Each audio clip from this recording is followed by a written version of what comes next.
Okay, let's turn on the cold water and then I'll start explaining about our bath. Oh god. It's cold.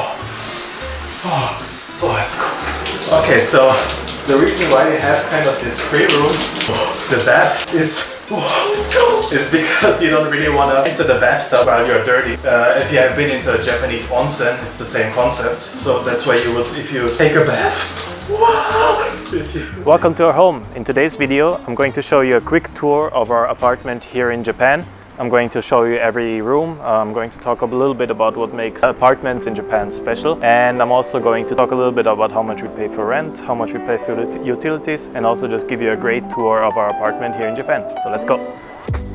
And we are right in the heart of our apartment, which is the living room. This is where we spend most of the time. The living room is mostly separated into Julie's area over here, and then my area, which is over here. So here we have this kind of minimalist setup with the table, the cupboard, and everything. I'll explain that a little bit later in a second. But here we have Julie's area. Here we have kind of the kotatsu table, which is kind of a low-level Japanese style table. The great thing about this thing is that it's heated. So this table underneath it has kind of this heating element, and you just plug it into an outlet in the wall and you get heat, which is really nice. We're sitting here in winter. Winters in Japan are really cold inside. They don't have central heating here. So instead, what you would use for heating up is either one of these kotatsu. You just kind of throw a blanket over it and then you just sit underneath it and just warms up your whole body as you're kind of cuddling underneath this really nice table. The other way would be with an AC unit, which in summer obviously it's used to cooling down. In winter it also doubles as a heater. You just turn it on and then you have like warm air circulating through the room. The only problem is that it costs a lot of money to run an AC, so this is a good alternative. It's cheaper, and if you have kind of a low-level table in Japan, as you would normally have it anyways, you can double it as a heater in winter, which is a good alternative. So right now this table is still in winter mode with the blanket and with the heater on, but in around 1 or 2 weeks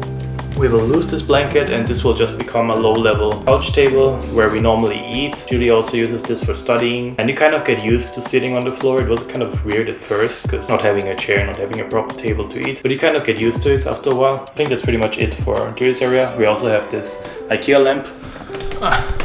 We also have this IKEA lamp over here because I think every apartment, I think that's a rule of moving into summer, needs at least one item from IKEA in order to be called an apartment. Now this is mine.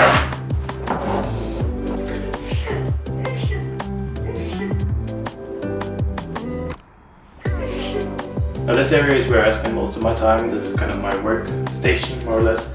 I got this really nice table that I got at Muji. Muji is kind of like this minimalist all-around store that they have clothing, they have food, they have furniture, everything that you need for the household. And this one was around 100. This one was around 100 US dollars or 1,000 yen. But yeah, this is a really nice table because it's really easy to unfold, set up, and it's just there. You don't have to screw in anything. Speaking of screws, I got this at Nitori. Nitori is kind of what I would say the IKEA of Japan. It's kind of a furniture store that they have all around the country, and they always have the same stuff on sale. You can also order online. And yeah, I got this thing for around 1,500 yen so maybe $15, but it's like IKEA, so you have to do everything yourself, set it up and everything. Other than that, I also got this lamp from Nitori, kind of dusty, should probably clean.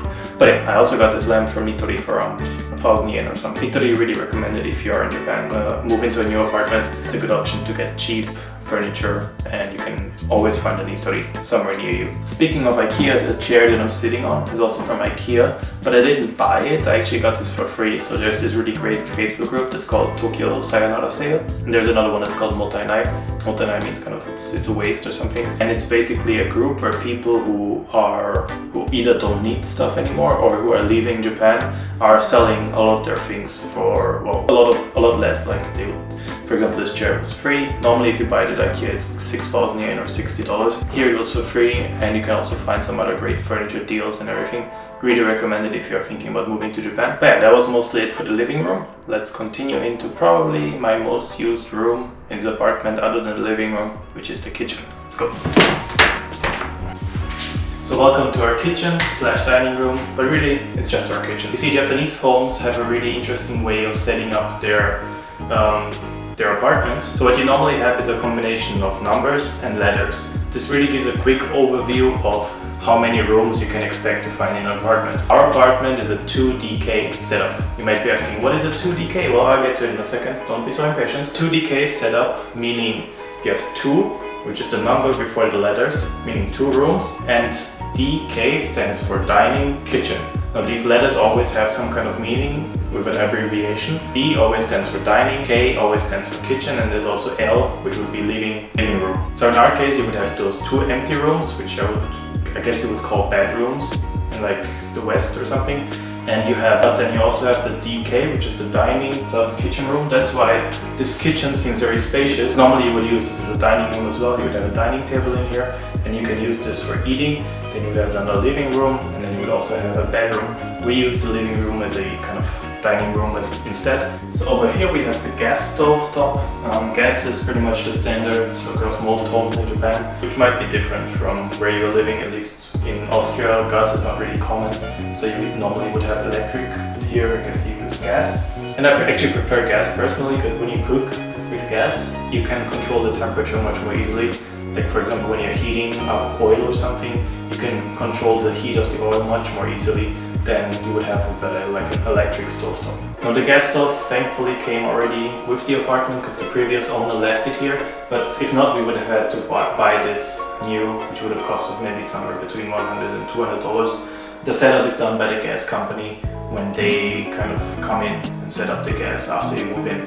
So over here we have our combo of fridge, microwave and oven toaster. We actually got the combination of this fridge, the microwave and our washing machine in the bathroom for around $100 including delivery and including setup. Really great. We bought it used at a website called Mercaric. Does a lot of like used sales items. It's kind of like Craigslist in a way. So this is our fridge. Inside we have typical Japanese staple food like miso, got some Japanese mayo, we got some other stuff here, but also I have some European food like some Parmigiano. We also have some salami, camembert. I like to mix and match between European and Japanese cuisine because after a while, let's be honest, the Japanese food really gets boring. The flavors are very similar after a while. Like if you have udon, you have some soba and also sushi and stuff like that, it just kind of gets boring after a while. So I like to mix and match. I like to use some European cuisine, like some nice cheeses, maybe some risotto, maybe some pasta, you know. Just make some European food sometimes. This is a small fridge, but it does the job for 2 people. I think it's good enough. Let me show you our brushes. Let me show you our trash, because Japanese trash is different and it's special. And not that Japanese trash is so superior, kind of special, but more like have to get up at 8 AM to throw out this shit again, kind of special. Because Japanese trash is it's separated in a lot of different kinds of trash. For example, here we have plastic, over here we have cans, we have paper, we have bottles, we have like household garbage, there's big sized garbage, there's all kinds of different trash types, and they always get taken out kind of on a different day of the week. For us it's Tuesday, Wednesday, Thursday and Friday and Saturday. So during those 4 days we have to take out the trash. Now the problem with that is the trash has to be brought out by like 8:30 in the morning, because that's the first time that the trash guys arrive and throw out the trash. But the problem is you cannot throw away the trash at any other time, not even the day before, not even at like midnight. You kind of have to get up at least 8:30 or 8:20 or something every trash day to throw out the trash. And sometimes Saturday, for example, on a weekend, that's not particularly nice. So yeah, that's unfortunate. I think in some other buildings they do have actually like proper trash cans where you can throw away your trash at any time if you want. But not for our building, where I actually have to walk 1 or 2 minutes down the road. There's this kind of box with a net over it, and then I just throw away the trash. But yeah, it means an early wake-up call around 4 times of the week. Yeah, I think that's mostly it for the kitchen. Not much else I can show you, I believe. Yeah, that's gonna be it. And next up, I'm going to show you our bedroom. Let's go. 349 and 350. Just a small workout. Welcome to our bedroom. This is really the only typical Japanese style room in this whole apartment. You can see it's all made out of tatami flooring, which is normally, well, it's kind of common in Japanese households to have at least one room. If the household is somehow big, that is tatami flooring. For us, it's the bedroom. If you're wondering, well, this is the bedroom, where do you guys sleep? There's no bed in here. Let me show you. In here, we have our futon, which is kind of this brown blanket, and you just kind of throw this on the floor. Then you just sleep on it. So it was kind of hard to get used to it at first. I was used to a bed, obviously, from Europe. It's kind of hard on your back at first when you're sleeping on a futon. After a month or maybe a month or two, kind of get used to it. And the good thing about the tatami flooring is also that it's kind of soft. It's very soft compared to like a normal hard flooring. So you kind of get this extra cushion when you're sleeping on a futon. It's also nice.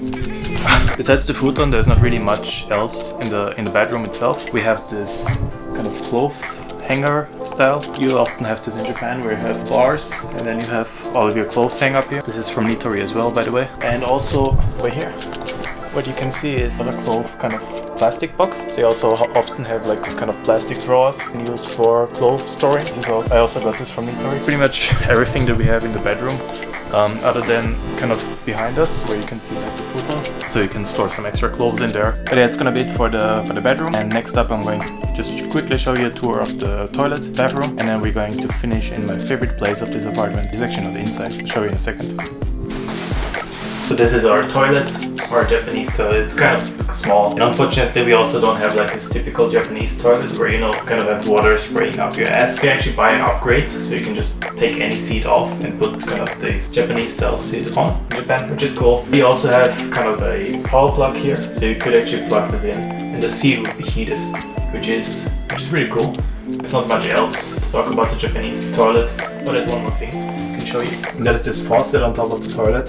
So every time you take pee or you poop and you flush down the toilet, you get water running out of your hands. You have to go wash your hands into the bathroom every time. You can just wash your hands here. Really nice. You always have this in Japanese toilets, which is cool. But yeah, next step, go to the bathroom. So this is our bathroom, and the Japanese bathroom is always split into two areas. You have the first area, which is kind of like changing, and also you have here like mirror and everything here. Also the washing machine that I mentioned earlier. Then you have the second room, which is the actual bathroom itself. Here you have kind of this bottom area is always used kind of as a shower area, and you also have a bathtub. But unlike in Europe, again, little space, so you can actually use the kind of what you would have as a general area in Europe. You use that as the shower area, and when you take a bath, you just go into the bath. And inspired by Matt Diabello, who is a really amazing filmmaker on YouTube, I'm going to try doing cold showers for 30 days. And today's day 1, May 1st. So I'm going to start today. And while I take a cold shower, I will try to explain a little bit more about the bathroom. I say try because it's my first day of taking cold showers, so it's probably going to be freezing cold. Yeah, let's go. Okay, let's turn on the cold water and then I'll start explaining about our bath. Oh god. That's cool.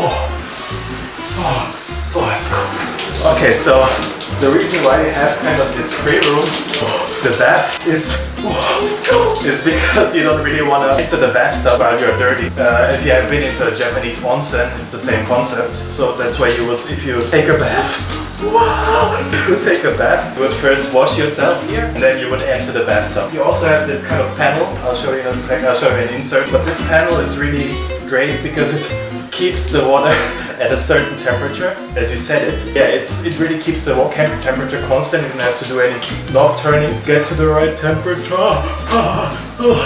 And yeah, it also warms the bath and also like the shower. There was warm water, obviously, which would be nice. Really great thing, even though the house is 25 years old, you still have this thing in there. And what you also have in every bath is kind of an exhaust which you can turn off with a button from here. The reason is Japanese homes are very humid, so when it's humid, you don't really want to get like a lot of water in here after the shower because it's gonna start molding. That's why you have this kind of ventilator in every home. It helps ventilate the room, make it dry after a shower. Oh, it's so cold.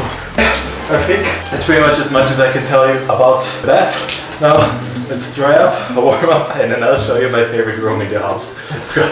And now on to the favorite place in our apartment, which is this really nice balcony. Now this balcony didn't used to look like this at all. I can show you the other side, which still looked well as it was when we were first moved in. They actually ended up decorating it really nicely with a lot of stuff that I bought at the 100 yen store.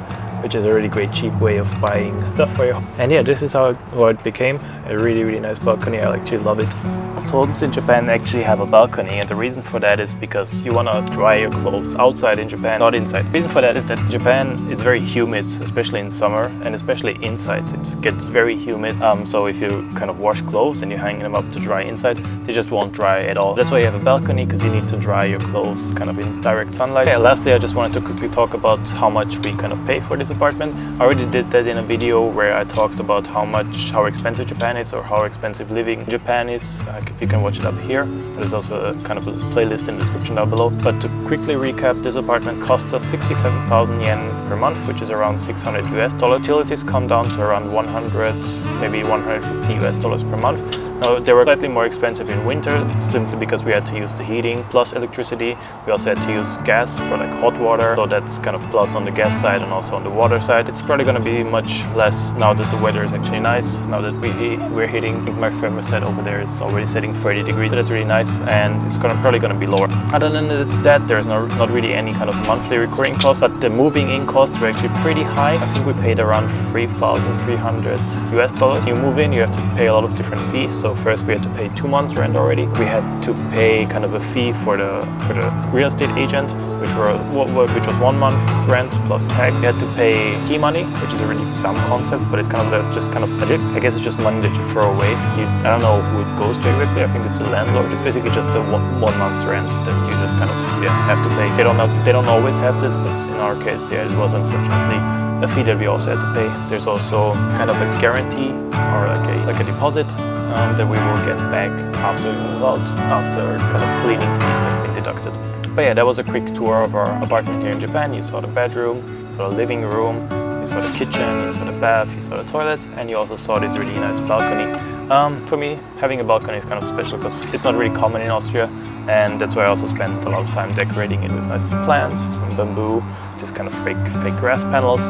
And today it was actually announced that the state of emergency in Japan due to the corona crisis was extended for another month. If you don't know what the corona crisis is, and because you're watching this in 2086, then maybe look it up in a history book if books are still a thing, or Google it if Google is still around or hasn't taken over the world yet. That's why I'm gonna have another month to spend a lot of time decorating this balcony even further. I hope you enjoyed this kind of small tour through our Japanese apartment. And if you have any kind of comments or questions about living in Japan, about Japanese apartments, please ask them down below. Interested to hear what you think about our apartment. Do you like it? I like it. Do you like it? But yeah, if you like this kind of video, please like it, please subscribe. That would help the channel grow a lot, and I would really appreciate it. And yeah, I think that's gonna be it for today, and I'll see you in the next one. See ya.